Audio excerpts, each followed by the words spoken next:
Coup de tonnerre. Une candidature qui secoue la scène politique. À Alépé, Herman Aboua crée la surprise en annonçant officiellement sa participation aux législatives 2025. Entre stratégie, ambition et réaction sur le terrain, découvrez pourquoi cette décision pourrait tout changer dans la région. Abonnez-vous et partagez. Première question, bienvenue cher ami, heureux de te retrouver sur ce plateau. Merci. Cela dit, vous ne manquez pas de nous rappeler régulièrement que vous êtes le président de la mutuelle de Memni. Et en votre qualité, c'est une mutuelle de développement. Et tout le monde sait le rôle d'une mutuelle de développement. À travers votre mutuelle de développement, quels sont les actes concrets que votre mutuelle a pu réaliser pour que la population de Memni, à qui vous demandez aujourd'hui leur suffrage, puisse opter pour votre choix. Je vous arrête parce que ça c'est de la campagne. Bon, c'est vrai, je retire donc la question. Donc en tant que mutuelle de développement, dites-nous très concrètement, qu'est-ce que la mutuelle a pu apporter aux populations d'Alépé? Ok, d'abord, pour rafraîchir votre mémoire, ça fait 3 mois, le 13 septembre, que j'ai été investi.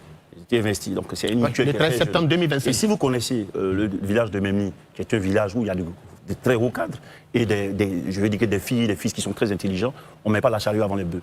Nous sommes en train de projeter, nous avons prévu en janvier faire un atelier.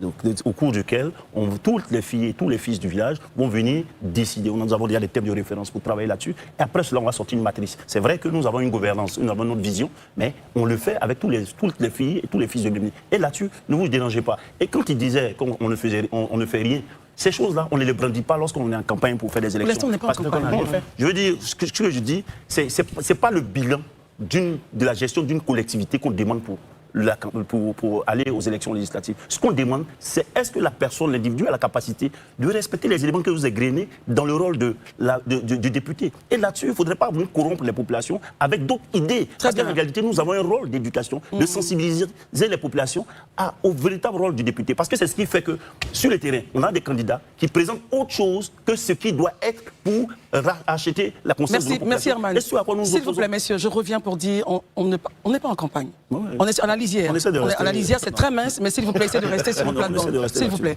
Docteur Barry, question. Monsieur Aboua, moi je ne parlerai pas de la députation et des législatives, je vais parler de la mutuelle de développement de Memni. Vous avez fait bien de rappeler que ça fait 3 mois que vous êtes élu.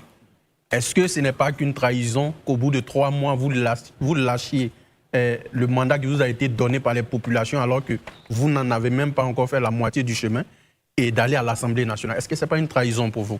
Bon, montrez-moi un article de loi qui montre une certaine compatibilité entre la fonction de président de mutuelle et la fonction de député. Je n'ai pas dit que c'était incompatible.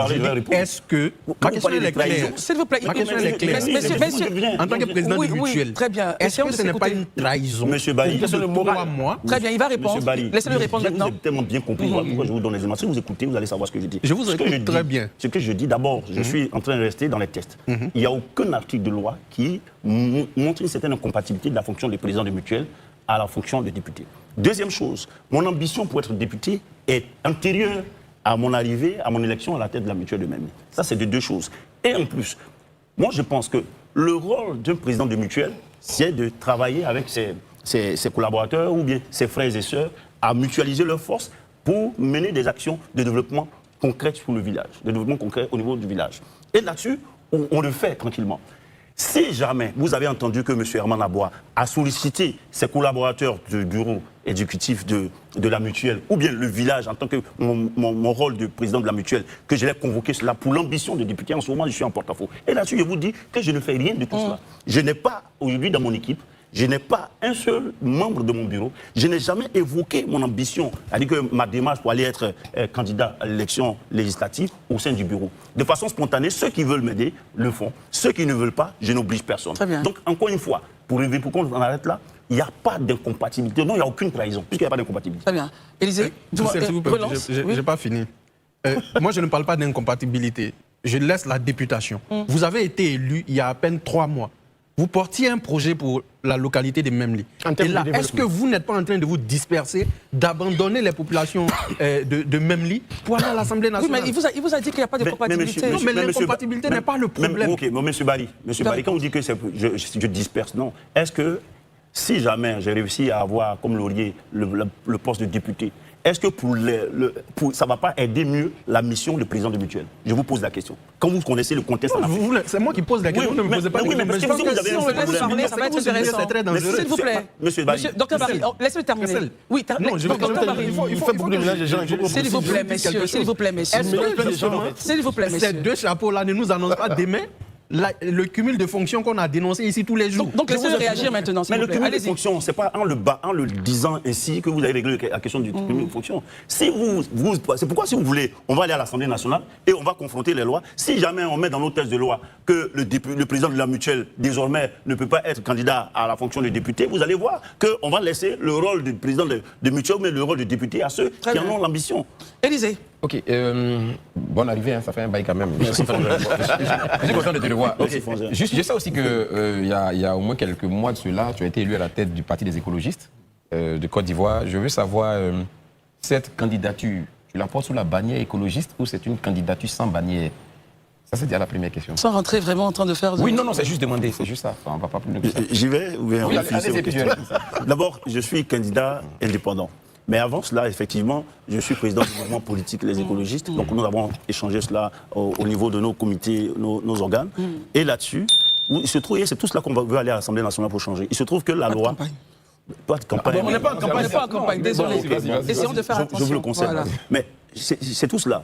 Lorsque nous avons eu notre AG, nous avons déposé les tests, les statuts et règlements intérieurs du mouvement les écologistes au ministère de l'Intérieur. Jusque-là, on n'a pas encore de récépissé. Lorsqu'on n'a pas de récépissé, ce qui veut dire en réalité que l'État ne vous reconnaît pas en tant que tel. Donc on ne peut pas engager un mouvement politique. Il y en a plusieurs comme ça, il y a plusieurs partis politiques et mouvements politiques en Côte d'Ivoire qui sont en attente de leur récépissé depuis souvent certains pour 2 ou 3 années. Donc nous, comme on ne peut pas engager de façon illégale le mouvement politique à cela, il y a d'abord ça. Mais aujourd'hui, ce qu'on doit comprendre, c'est qu'aujourd'hui, quand même, la direction du mouvement Les Écologistes me soutient entièrement dans cette démarche, dans cette voie. Un candidat indépendant. Un candidat indépendant. Très bien, messieurs. C'était sa première question. Élysée. Ok, la seconde question, toujours dans le sens du mouvement des écologistes. Hein, je veux savoir, est-ce qu'aujourd'hui, tu peux nous dire clairement les défis que tu as identifiés à ce niveau et quelles pourraient être éventuellement les solutions qui pourraient adresser ces défis-là? Oui, très bien, une très bonne question. Je l'attendais. J'étais sûr que la question viendrait de vous, mon cher Élysée. D'abord, vous savez bien qu'en Côte d'Ivoire, il y a des études qui ont montré que près de 250 tonnes de déchets solides et autres sont déversés chaque jour, même à Abidjan, hein, dans la lagune ébriée. 250 tonnes. Hein. 250 tonnes. Il se trouve qu'aujourd'hui, on a un pays comme... Ça existe, vous pouvez... je le sais, ouais. Je demande les sources en fait. Si vous voulez, j'enlève le terme 250, mais on sait bien que quand on regarde l'état, la nature de la lagune ébriée... On n'est pas en débat aujourd'hui. Écoutez, allons-y, monsieur Abouah, s'il vous plaît, laissez Daouda. Quand on regarde la situation de la lagune ébriée, on peut bien comprendre. On a un pays comme de Singapour, une ville comme... qui réussit à... c'est recyclé à près de 100% sans ces déchets. Vous savez, il y a une économie dans les ordures, dans les déchets, ce qu'on appelle l'économie circulaire. Moi, je trouve que la Côte d'Ivoire n'exploite pas cela suffisamment. Et il y a cet aspect-là. Il y a qu'on a de l'agriculture, notre agriculture, on ne la rend pas aussi durable que ça. Aujourd'hui, on est obligé d'acheter des intrants chimiques et autres, des engrais chimiques ailleurs pour pouvoir les importer ici, pendant qu'on peut utiliser beaucoup de déchets qu'on rejette pour créer des composts, des engrais et autres sur le terrain. Donc, vous voyez, il y a plein de ces défis-là qu'il y a. Maintenant, il y a la question on a aujourd'hui l'emblème, l'éléphant. Mais demandez-vous de 1960 à nos jours, combien d'espèces qu'on a. Aujourd'hui, on parle d'environ 2500 espèces qui existent. Qu'est-ce qu'on fait pour protéger cet emblème? Parce que finalement, on va se réveiller un matin, on est en Côte d'Ivoire, en référence à l'emblème de l'éléphant, et finalement, on n'a aucun éléphant. Donc, il y a cela. Il y a encore dans nos villages, même en ville ici, des personnes qui continuent de consommer des espèces en voie de disparition, comme le pangolin et autres, qui aiment bien manger la sauce de pangolin. Il y a le corps de tout cela, de tout ceci, de tout cela, mais qui ne règle pas finalement le problème. Tout cela, c'est pourquoi on veut y aller, pour pouvoir en parler. Et je suis très heureux que vous parliez de questions. Donc défendre des espèces et travailler sur les questions écologiques. Il y a la déforestation, il y a beaucoup de... Tout à fait. Merci beaucoup, monsieur. Daouda, il nous reste... Non, c'est même pas une question, c'est une précision que je voudrais faire. Non, c'est juste une précision que je voudrais faire. Tout à l'heure, je pense qu'Élysée vous a posé une question. Parce qu'Élysée ou Barry, vous avez parlé de récépissé. Monsieur Herman, vous voulez aller à l'Assemblée nationale, informez-vous mieux. Pour mieux vous informer. Parce qu'à la vérité, lorsqu'un parti politique ou un mouvement politique dépose ses dossiers de création, après 3 mois, si l'administration ne vous donne pas de réponse, vous avez le droit d'aller sur cette bannière-là. Malheureusement, vous allez à l'hémicycle, mais vous ne savez pas. Informez-vous mieux. Je peux reprendre. C'était la précision que je voulais vous faire. Mais non, j'ai une fausse précision parce qu'en réalité, ça ne pas elle. Chacun a sa démarche. Nous estimons que le récépissé est un élément important. On ne veut pas aller contre cela. Nous attendons le récépissé. Mais vous n'êtes contre rien. Il s'exprime. Daouda, il s'exprime. Donc vous n'avez pas la parole. C'est la loi. Oui, mais il s'exprime. C'est la loi. Vous êtes dans votre point. Allez-y, monsieur Aboua. Allez-y, je vous en prie. Avec la façon dont vous tournez les questions, on pouvait se dire que vous avez peut-être une boutique ou bien un salon de coiffure. La question n'est pas là. C'est de savoir simplement, c'est la loi. Est-ce que vous savez, oui ou non? S'il vous plaît.